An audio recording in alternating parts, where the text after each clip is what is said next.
গতকাল আমরা অজন্তার 1 থেকে 16 নম্বর পর্যন্ত গুহা দেখেছিলাম। আজ আমরা শুরু করব 17 নম্বর গুহা থেকে। তবে আজ আমরা যাচ্ছি একটু অন্য রাস্তায়। যেখান থেকে প্রথম দিন জন স্মিথ অজন্তার গুহাকে দেখে আবিষ্কার করেছিলেন, আমরা আজকে সেই জায়গায় যাব।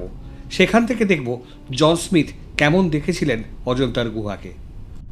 অজন্তা থেকে বেরিয়ে ঔরঙ্গাবাদের রাস্তায় যেতে যেতে এক জায়গা থেকে ডান দিকে বাঁক নিতে হলো। এই রাস্তায় চলে গেছে সেই ভিউ পয়েন্টে।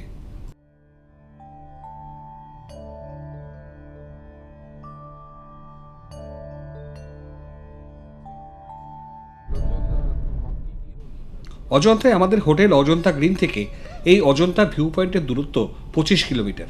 আমাদের সারথী জগন ভাইয়ের সাথে কথা হয়েছিল, আমাদের এই ভিউ পয়েন্টে ছেড়ে গাড়ি ফিরে আসবে অজন্তায়। তারপর আমরা গুহা দেখে ফিরে টি পয়েন্টে আসব। টি পয়েন্টে এসে ওনাকে ফোন করে দিলে উনি আমাদের এসে নিয়ে যাবেন। এইটুকুর জন্য ভাড়া লাগবে 2400 টাকা।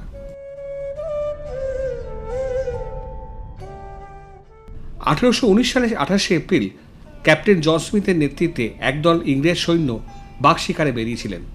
তারা ঘুরতে ঘুরতে হাজির হন ইন্দ্রাদ্রি পর্বতের এক জায়গায়, যেখানে ওয়াগারো নদীর একটি গিরিখাত রয়েছে। অশ্বক্ষুরাকৃতি গিরিখাতের উল্টো দিকে ওয়াগারো নদীর পাড়ে একটি পাহাড় শ্রেণী। হঠাৎ চোখে পড়ে যায় একটি বাঘ লাফিয়ে পড়ল একটি খিলানের উপর থেকে। ভালো করে লক্ষ্য করে দেখা গেল শুধু খিলান নয়, দেখা যাচ্ছে আরও কয়েকটি স্তম্ভ। অত্যুৎসাহী যুবকরা লতা গুল্ম বেয়ে নেমে গেলেন নদীর ধারে। হাঁচর পাচর করে নদী পেরিয়ে উঠে পড়লেন সেই খিলানের পাশে। আবিষ্কার হলো অজন্তা গুহা। আমরা পৌঁছে গেলাম সেই ভিউ পয়েন্টে। এখন এই ভিউ পয়েন্টেও থাকার ব্যবস্থা হয়েছে। আমাদের নামিয়ে দিয়ে জগনজি গাড়ি নিয়ে চলে গেলেন।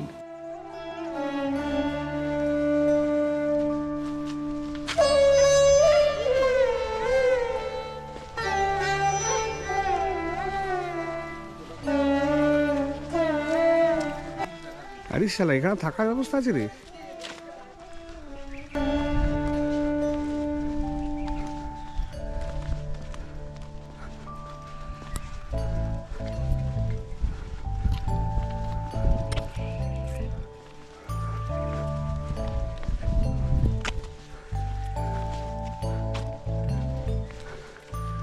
ওই দেখো মেন 10 নম্বর গুহাটা দেখছো সামনে, ওই যে যেটা আর্চ মতন।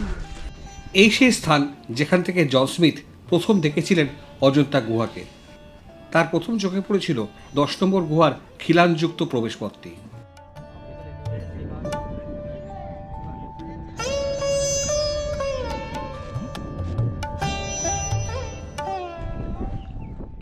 এখন এখান থেকে একটি পায়ে চলা সিঁড়িপথ নির্মাণ করা হয়েছে, যেটা চলে গেছে একেবারে নদীর ধার পর্যন্ত।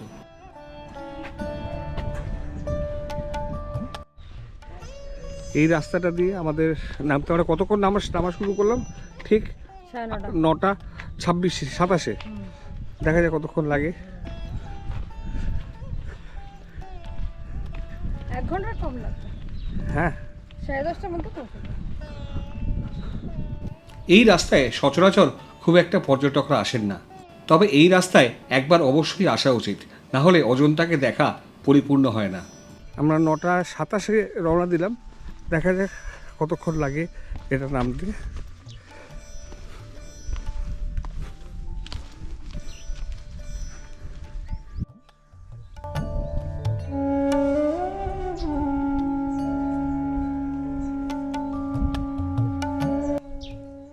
আমার পক্ষে কিছু যথেষ্ট কিছু।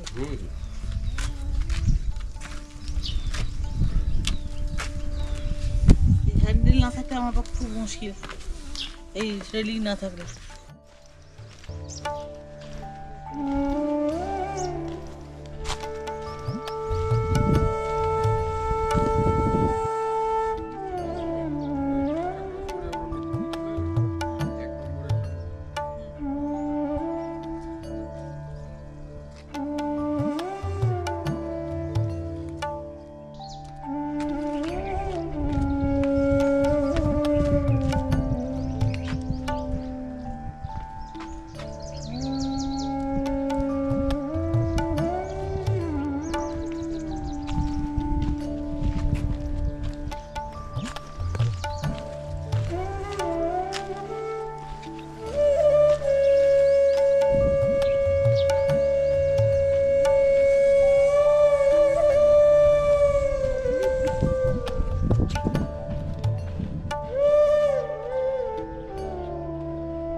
নির্জন রাস্তা, চারিদিকে নানা রকম পাখির কলকাকলি।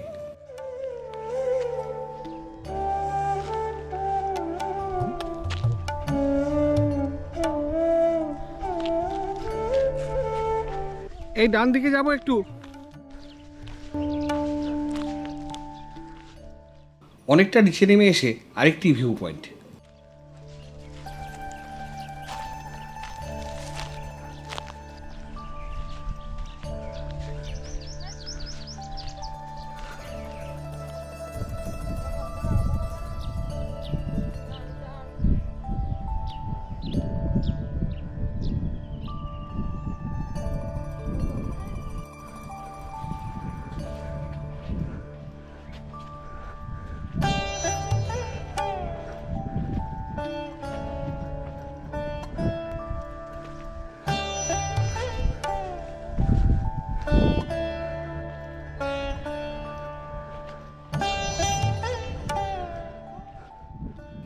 রাস্তা এখন একটা সমতল ভূমিতে এসে পড়ল। এটাকে বলে সপ্তকুণ্ড জলপ্রপাত। জল পড়তে পড়তে 7টা কুণ্ড হয়েছে। দেখেছো শোন, ওইটা তো হ্যাঁ, এখন যেহেতু জল শুকিয়ে গেছে, জলটা পড়ছে না। এটা বর্ষাকালে জল থাকে।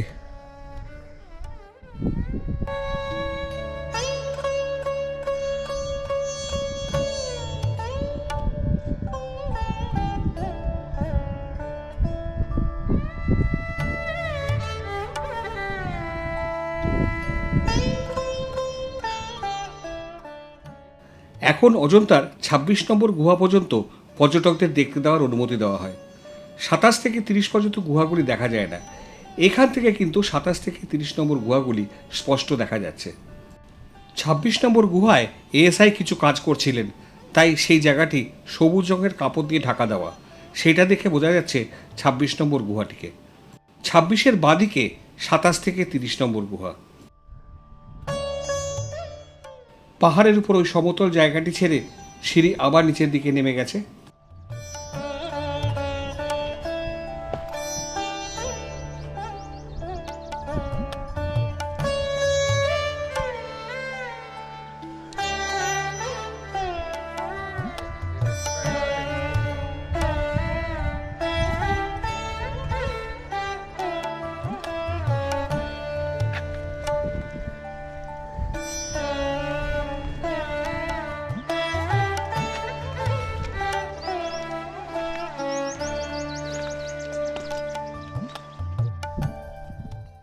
নেমে এলাম নদীর ধারে।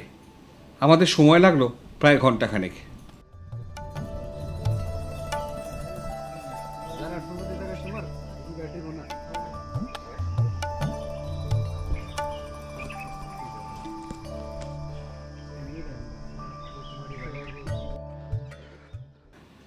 ওয়াগড়া নদীর উপর ব্রিজ পেরিয়ে আমরা এখন গুহার অভিমুখে।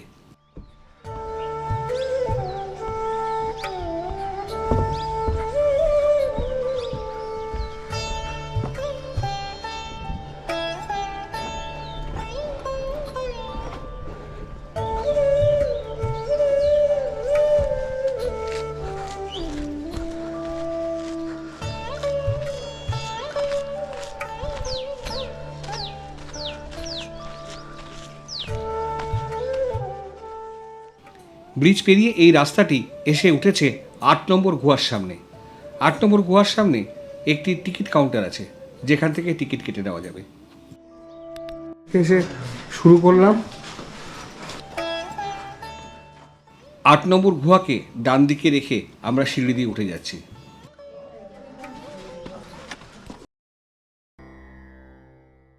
এই পথে 16 নম্বর পর্যন্ত গুহা আমরা গতকালই দেখে গিয়েছি।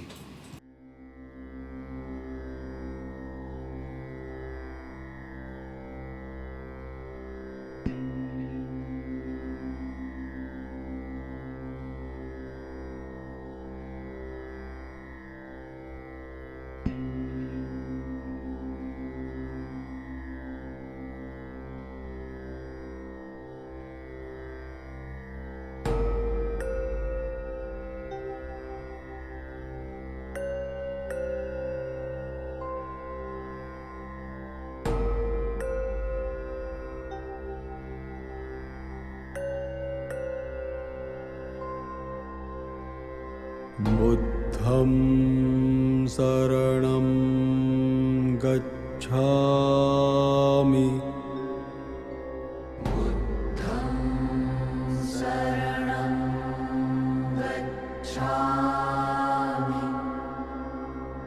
धम्मं शरणं गच्छामि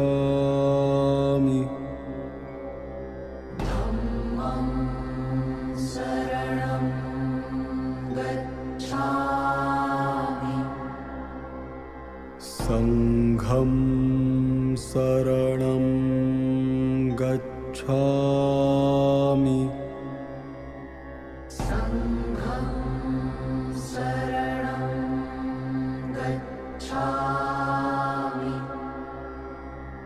बुद्धं शरणं गच्छामि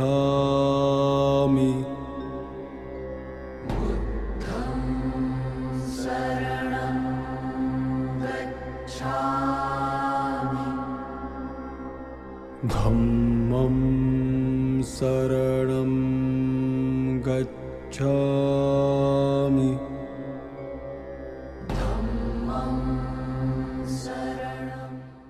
পায়ে পায়ে এসে পৌঁছলাম 17 নম্বর গুহাতে। এই 17 নম্বর গুহাটি অজন্তা চিত্রের স্বর্ণভাণ্ডার। অসংখ্য জাতক কাহিনী থরে থরে সাজানো, যেন আর্ট গ্যালারি।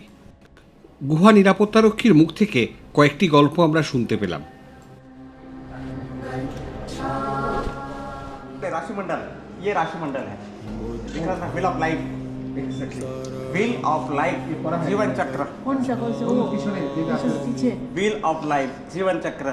अगर ये पूरा मिलता तो हमारा जीवन का रहस्य जो है तो समझ में आता हमें। और ऐसे ही हमारी लाइफ की शुरुआत जो है ना, सुबह से लेकर शाम तक और जन्म से लेकर हमारे मृत्यु तक, निर्वाणा तक हम लोग बंधे हुए हैं। और सेकंड लाइन लिखी उन्होंने यहाँ पर, मैत्रेय बुद्ध, सप्त मनुष्य Buddha. You can see the सप्त मनुष्य Buddha, Maitreya Buddha. You can see the Maitreya यहाँ पर। This is the first one. Maitreya Buddha yes, Maitreya Buddha, future Buddha. Future Buddha का बहुत सारे रूप होता है। हाँ, नानक में जाके तो एक रूप को दिखता है। 1 2 3 4 5 6 और 7 सिद्धार्थ शाक्य मुनि मीन्स गौतम बुद्ध।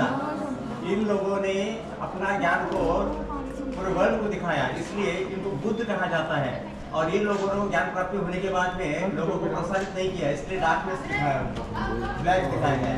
और ये ब्राउन इधर में जो है तो पूरा ऑर्नामेंट के साथ में बैठे हुए हैं। ये कोई संन्यास नहीं लेंगे, ये घर में संन्यास नहीं लेंगे, घर में रह करके जो है तो प्रवचन करेंगे।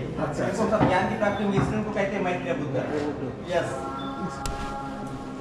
ये रियल स्टोरी है, ये ज्यादा का नहीं है, this is the real story. यहाँ पर देखिए 2 लोग बैठे हुए हैं, एक व्हाइट मशरूम के अंदर में और एक ऑर्नामेंट के साथ। आजाद शत्रु, आजाद शत्रु ये भगवान बुद्ध को देवदत्त के साथ मिलकर के मारने की कोशिश करते हैं। इन्होंने 3 बार प्रयास किया और 3 बार प्रयास में वो असफल रहे, सफल नहीं हुए। ये नलगिरी हाथी को जब गेट में से छोड़ते हैं तो वो बहुत सारे लोगों को ट्रक को पकड़ के पटकता है और फिर जाकर के बुद्ध की समान जाकर के सामने पेश हो जाता है। बुद्ध का स्पर्श होते ही वो शांत हो जाता है। दिस इज नलगिरी हाथी। लेकिन का नाम है षडदंत जातका। षडदंत नाम के नाम से उसको जाना जाता है। साधारण तो जिसको बोलते हैं ना टाइगर का जो एलिफेंट का। अच्छा, आइए। बड़ी पत्नी का नाम है सुभद्रा, सेकंड पत्नी का नाम है एलिफेंट का पत्नी। सेकंड पत्नी का नाम है चुल सुभद्रा। और सुभद्रा को एक समय कमल का फूल तोड़ के देते हैं, दूसरी को जलसी होती है, जलसी फील करती है कि मुझे नहीं दिया, उसको दिया, बड़ी है तो उसको दिया। उससे प्यार ज़्यादा करता है, मुझसे नहीं करता है।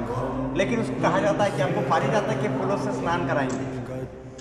और सेकंड टाइम में जब पारिजात के पेड़ के नीचे खड़ा किया और पेड़ ट्रंक से हिलाया, लेकिन जो फूल उस कैंप पे गिरना चाहिए थे वो उस कैंप पे नहीं गिरे, हवा के धोखे से सुभद्रा कैंप पे जाके गिरे। इसलिए उसको और ज़्यादा जलसी हुआ, हार्ट ब्रेक हुआ और उसके बाद में जो है उस गिरोह को छोड़ के निकल गई गुस्से के मारे।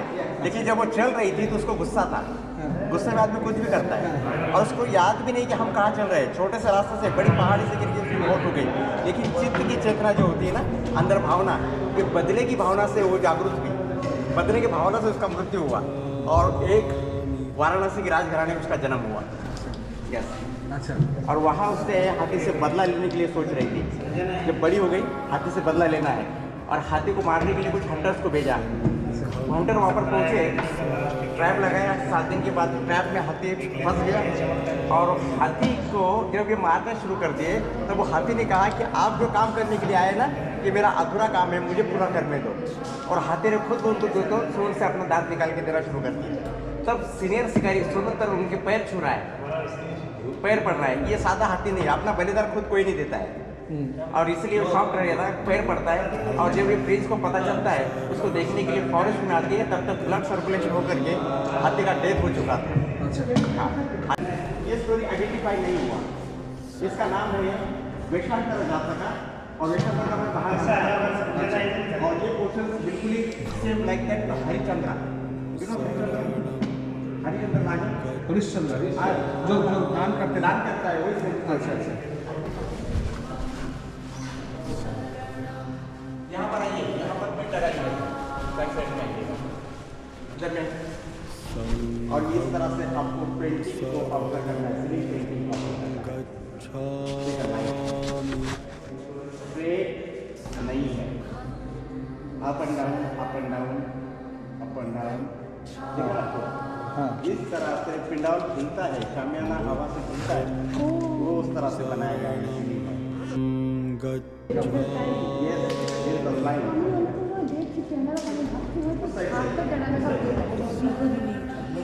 পারপাসফুলি ডান 2500 বছর আগে। কিন্তু টেরাকোটা ছাপটা লেভেলে আছে। আমার পেইন্টিংটা করেছে ঢেউ খেলে আছে, মনের ঢেউ খেলে আছে। পেইন্টিংটাই করেছে এরকম ঢেউ খেলে। Both are side, 4 corners, 4 lady are standing and sitting there. मैंने किसके बारे में जानकारी ली और उनका संघम शरणम। আমাদের মনে হয়েছে অজন্তার গুহাগুলির মধ্যে শ্রেষ্ঠতম চিত্রভাণ্ডার এই 17 নম্বর গুহাতেই রয়েছে।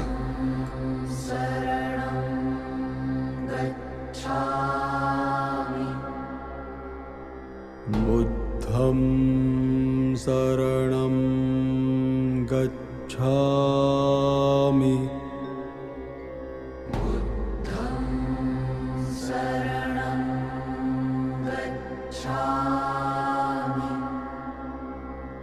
धम्मं शरणं गच्छामि।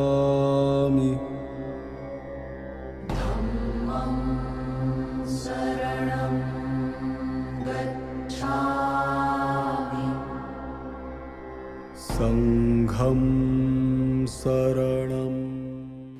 মূল গর্ভমন্দিরে বুদ্ধদেবের বিরাট একটি মূর্তি। বুদ্ধ মূর্তিটির বাঁদিকে স্তম্ভের আড়ালে উঁকি মারছে সে বিশ্ববিখ্যাত মুরালটি। নারায়ণ সান্যালের উপন্যাস অপরূপা অজন্তা থেকে নারায়ণ সান্যালের লেখাটি উদ্ধৃত করে দিচ্ছি। নারায়ণ সান্যাল লিখছেন, চলচ্চিত্র দেখতে দেখতে দর্শককে কাঁদতে দেখেছি, উপন্যাস পড়তে পড়তে পাঠকের চোখের পাতা ভিজে উঠতে দেখেছি, কিন্তু কোনো একটি স্থির চিত্র দেখতে দেখতে যে দর্শকের চোখ অশ্রুসজল হয়ে উঠতে পারে, এই চিত্রটি দেখার আগে তা জানা ছিল না। একক চিত্র তো নয়, ওর ভিতরে যে দেখতে পাচ্ছি মন্দভাগেরই যশোধরার সমস্ত জীবনটাকে। ওর চোখের তারায়, ওর দুটি হাতের মুদ্রায় অনেক কথাও বলছে। নির্বাক চিত্র তো এ নয়, দেখছি অতি বিশালায়তন বুদ্ধদেবের সম্মুখে দুটি ক্ষুদ্র প্রাণী। বুদ্ধদেবের পরিধানে পীত অজিন, তার মাথার পিছনে জ্যোতিপ্রভা, তার হাতে ভিক্ষাপাত্র। বিশাল করে আঁকলেও শিল্পী কিন্তু বুদ্ধদেবকে স্পষ্ট করে আঁকেননি। পশ্চাৎপটের উপরে তার দেহাবয়বকে সুস্পষ্ট রেখায় চিহ্নিত করেননি, যেন মনে হয় এ কোনো রক্তমাংসের মানুষ নন। এ যেন এক পিতাভ অপার্থিব সত্তা। তিনি অতি বিশাল, তিনি মহিমময়, কিন্তু রং ও রেখার বন্ধনে ধরা দিতে নারাজ। অপরপক্ষে গোপা ও রাহুল আয়তনে ছোট হতে পারে, কিন্তু তাদের দেহের প্রতিটি রেখা, অলঙ্কার, পরিধের প্রতিটি পরিচয় সুস্পষ্ট। धम्मं शरणं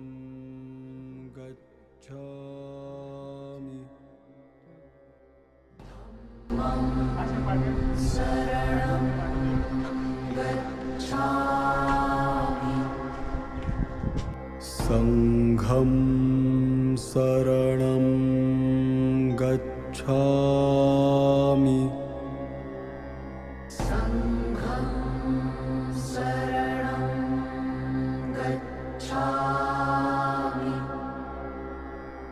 बुद्धं शरणं गच्छामि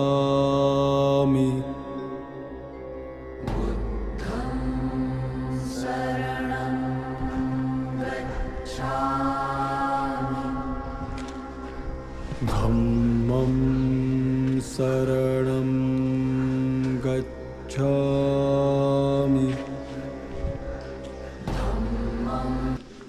এটা 18 নম্বর গুহা। গুহাটা ছোট্ট একটা গুহা। संघं शरणं गच्छामि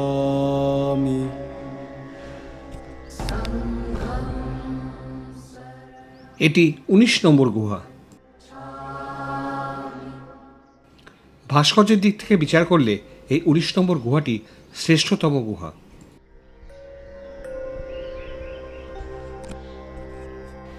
बुद्धं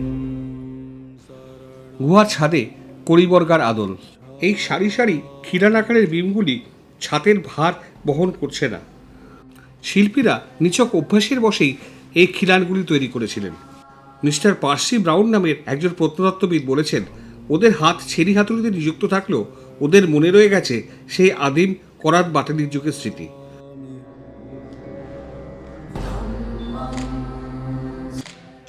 কার্ভিংসের দিক থেকে এটা বেস্ট কেভ বলছে। কার্ভিংসের দিক থেকে এটা বেস্ট কেভ। गच्छामि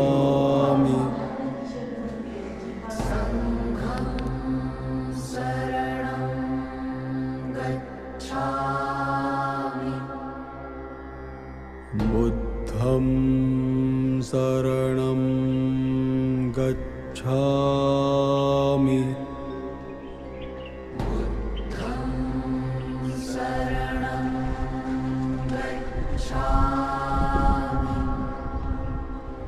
धम्मं शरणं गच्छामि এটি 20 নম্বর গুহা। এটা 20 না? এটা 20। संघं शरणं गच्छामि গর্ভগৃহে বুদ্ধমূর্তি ধর্মচক্র মুদ্রায়, আসনের নিচে হরিণ শিশু। বুদ্ধদেবের মুখাবয়বটি ভারী সৌম্য। गच्छामि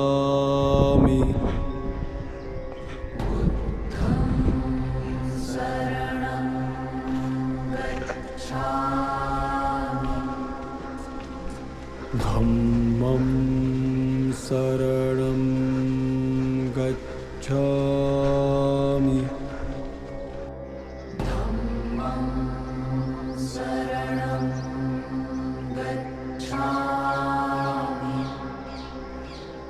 संघं शरणं 21 নম্বর গুহা।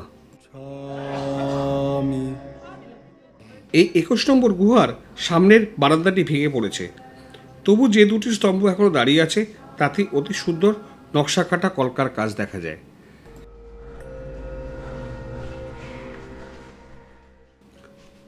গর্ভমন্দিরে পদ্মাসনে বুদ্ধমূর্তি। बुद्धं शरणं गच्छामि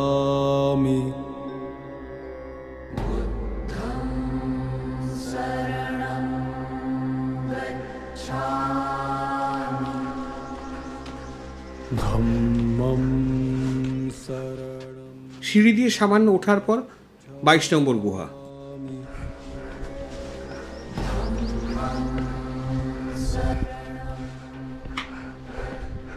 বাইশ নম্বর কেবে সামিট করেছে। 22 নম্বর গুহাটি 6ষ্ঠ শতাব্দীর। দুপাশে দুটি অর্ধসমাপ্ত গর্ভগুহা।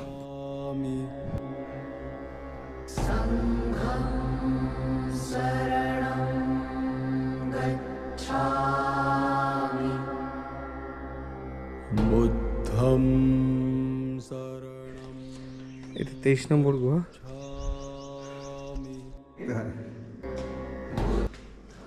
23 নম্বর গুহা।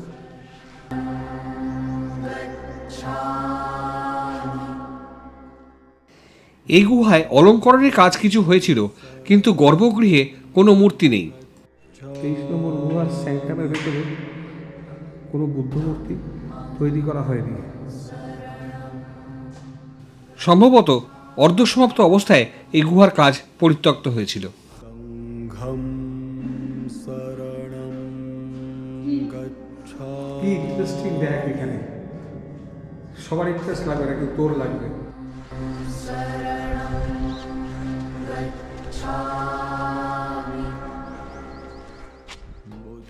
চব্বিশ নম্বর গুহা। শরণং গচ্ছামি। এটি একটি অসমাপ্ত বৌদ্ধ বিহার। দর্শনীয় কিছুই নেই, তবে এই গুহাটি দেখলে একটা আন্দাজ হয় কিভাবে এই বৌদ্ধ শ্রমণরা একের পর এক গুহা খনন করেছিলেন। This is an unfinished cave, cave number 24। কি অদ্ভুত না? এই দেখো শুধু এই একটা করেছিল, এই একটা হ্যাঁ, ব্যাস। আর এই পুরো মাটিটা কেটে কেটে ফ্ল্যাট করার কথা ছিল, করেনি, তাই তো? সময় হয়নি আর। তার মানে মেন স্যাংটামটা হতো ওই ভেতরটা, হ্যাঁ, আর এই যে মেন হলটা হতো এগুলোর ভিতরে ঘর হতো। এটা না দেখে চলে গেল ওরা। আমরা খুব এগুলো চলে, কিন্তু যেও না, প্রত্যেক দিন পড়ে যাবে, আর যেও না, সাংঘাতিক এগুলো। কিছুই কাটা হয়নি এখানটা। বুদ্ধং শরণং গচ্ছামি।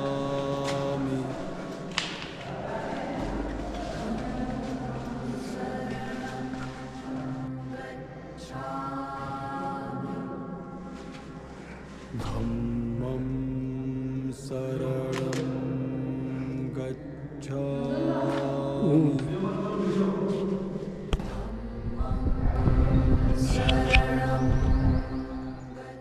25 নম্বর গুহায় ঢোকার রাস্তাটি বন্ধ। আমরা এখন স্ট্রেট চলে যাবো 26-এ। আমি 26 নম্বর গুহাটি 7ম শতাব্দীতে অজন্তায় নির্মিত শেষ চৈত্য।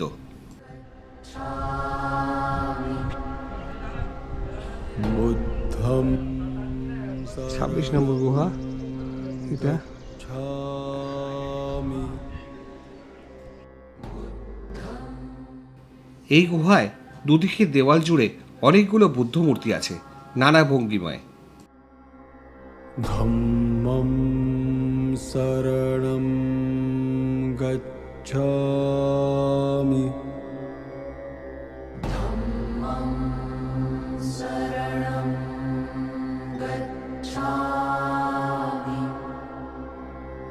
সংঘং শরণং গচ্ছামি।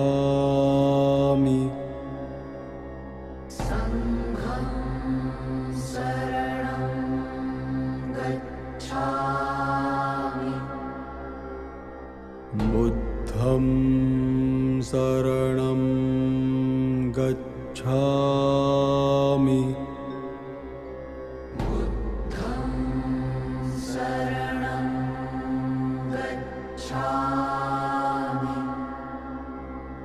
ধম্মং শরণং গচ্ছামি।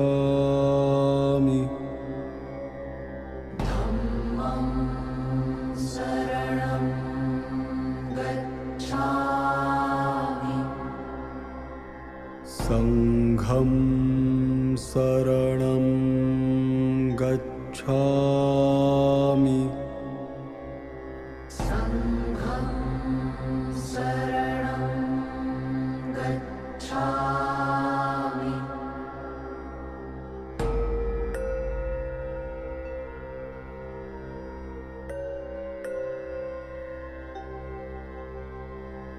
बुद्धं शरणं गच्छामि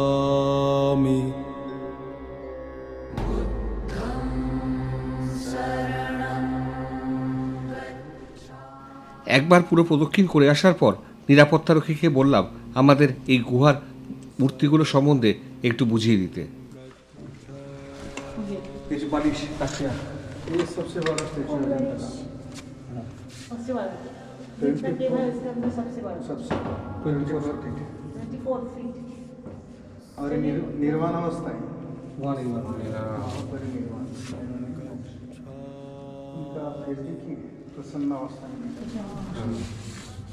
और उस टाइम जो लोगों ने यहाँ पर पेंटिंग्स में कार्विंग्स में जो भी दिखाया अभी लोग इसका इस्तेमाल करते थे जैसे कि ये देखिए राउंड क्वेश्चन लेंस और जाने के वक्त से सभी लोग शोक व्यक्त करते नजर आते हैं। आपने पेंटिंग जो देखा पीछे पेंटिंग की शुरुआत कैसे की लोगों ने आउटलाइन कैसे बनाई देखो यहाँ पर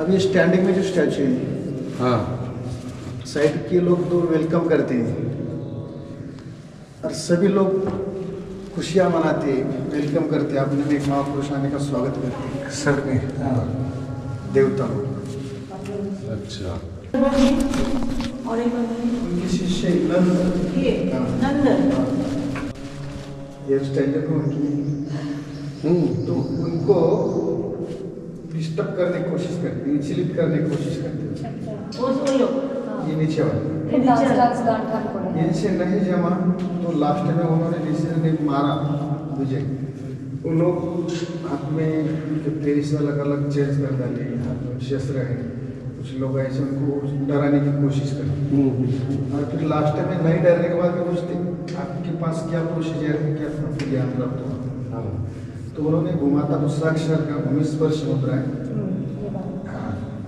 ये फिर वहाँ पर ऐसा समझाते हो धरती को साक्षर कैसे बाकी लोग के सामने चले जाते हैं अभी देखो यहाँ पर सबसे छोटा श्लोक है अजंता के अंदर ये क्या है स्मॉलेस्ट स्टैचू সমস্ত মূর্তির ব্যাখ্যা দেওয়া এই কম পরিসরে সম্ভব নয়। কোনটা ওই যে লাইটটা দেখাতে না মাথার মুকুটটা পুরো স্মলেস্ট বুদ্ধ ও মাথা মুখের উপরে अब आपने क्या नंबर 9 10 में देखा वो जो स्तूप था वो गिरा जाना चाहिए स्टार्ट वही हुआ था बुद्धिज्म में इसी को অযোধ্যায় এটাই ছিল শেষ দ্রষ্টব্য গুহা। 27, 28, 29, 30 গুহাগুলো ওইদিকে কিন্তু এদিকে যাওয়ার অ্যাক্সেস দেওয়া নেই 26 পর্যন্ত লাস্ট গুহা দেখা যায়। সমস্ত 26 নম্বর গুহা থেকে আমরা এখন ফেরার পরে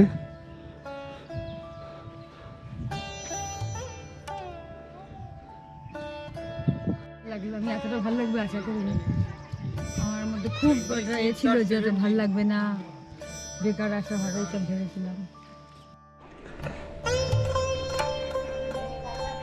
যে পথে আমরা 26 নম্বর গুহা পর্যন্ত গেছিলাম সেই পথেই ফেরত আসা 8 নম্বর গুহা থেকে আবার নিচের দিকে নেমে নদী পার হয়ে যাওয়া।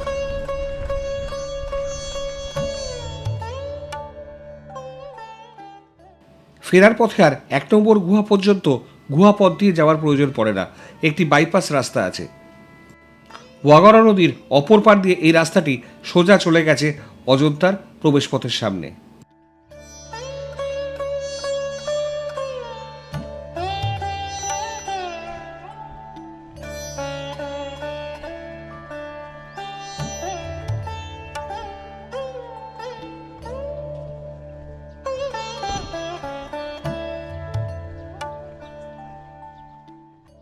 এই সেই জায়গা যেখানে সকালবেলায় আমরা সিঁড়িপথ দিয়ে এসে নেমেছিলাম।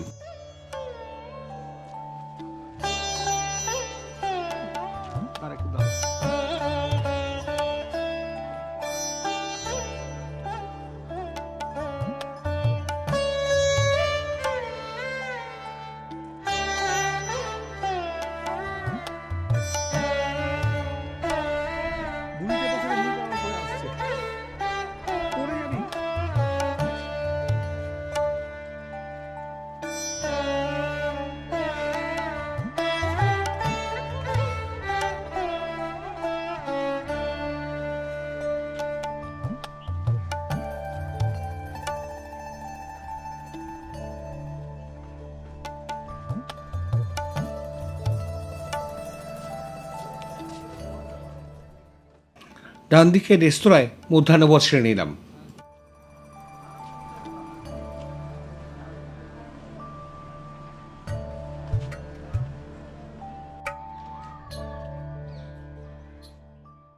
এবারে আমরা ফেরার সময় বাস ধরবো। বাস ধরে চলে যাব অজন্তা টি পয়েন্টে।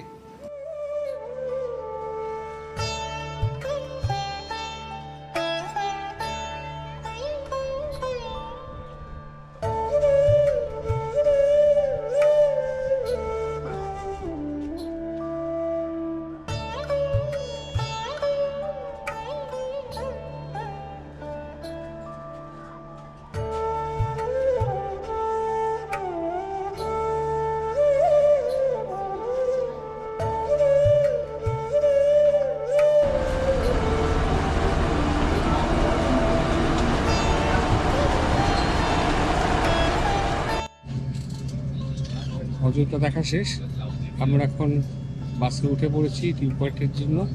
এখান থেকে বাসে করে টি পয়েন্ট গিয়ে সেখান থেকে গাড়ি করে হোটেল দেখ।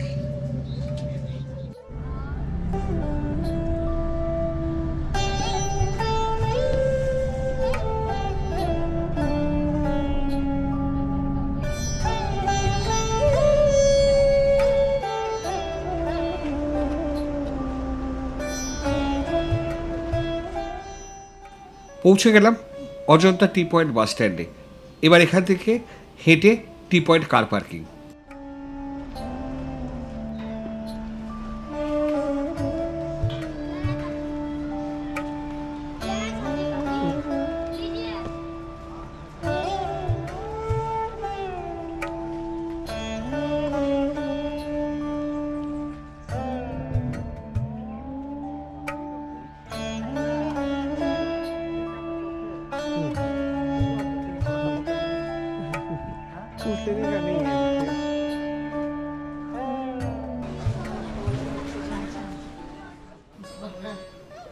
অজন্তা টি পয়েন্টে আছে কিছু সুভেনিরের দোকান। এখান থেকে কিনে নিতে পারেন মোজেক ল্যাম্প, যেটা এখানকার বিখ্যাত। এছাড়া পাওয়া যায় গালা দিয়ে তৈরি কিছু মূর্তি।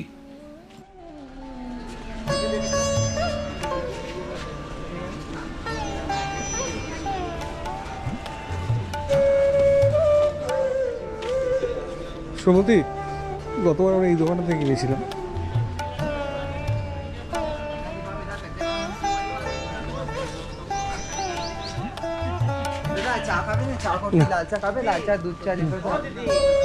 दादा लंच करेंगे, दाल भात लूची तरकारी आलू पराठा लंच करेंगे दीदी। वेज थाली है, स्पेशल थाली है।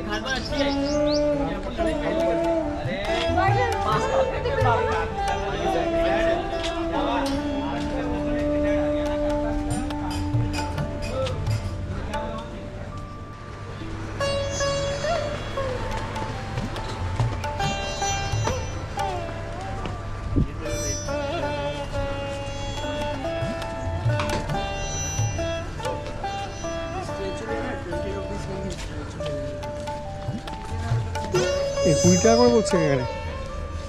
কোন সাইজটা তো বুঝতে পারলাম না, এখন দাঁড়িয়ে কথা বলে ছেড়ে ধরবে। অজন্তা টি পয়েন্টে এমটিডিসির হোটেল। আমরা এখানেই বুক করার চেষ্টা করেছিলাম, কিন্তু রিনোভেশনের জন্য এটা এখন আপাতত বন্ধ আছে। আমরা গতবার এখানে এসেই ছিলাম।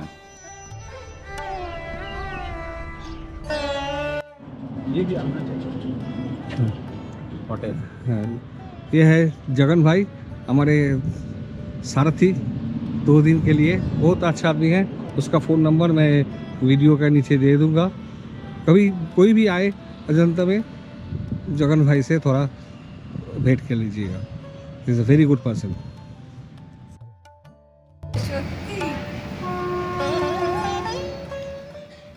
জগন ভাই আমাদের ফরদাপুর থেকে ভুসাওয়াল পর্যন্ত পৌঁছে দিয়ে গেলেন। ভাড়া লাগলো 2500 টাকা।